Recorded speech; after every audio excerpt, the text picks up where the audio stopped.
Welcome to Zwida Media. If you're new to this channel, please subscribe. Don't forget to like, comment, and share. Here's a new video for today. Enjoy.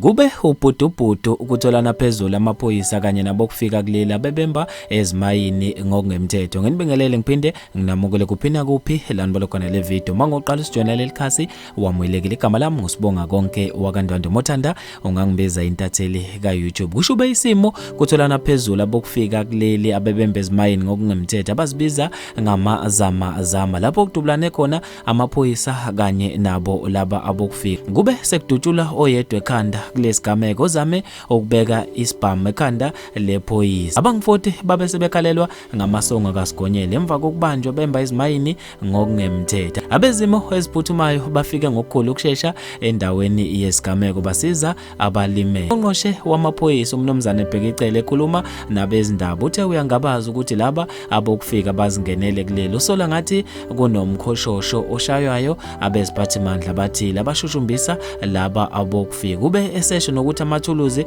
bekungelulu kuba bawathole ukuzimbela akhona lapha ezimayini. Ube esesho ukuthi bazosebenza ngokukhulu ukuzikhandla ukuphenya loludaba. Abantu basijabulele kakhulu isenzo samaphoyisa. Mina nje intathela YouTube bafethu sengiphuma kanje ngizofisa ukwazi ukubhala kwakho khona lapha kwi comment section ngalolu daba. Ungibambe evidweni elandelayo.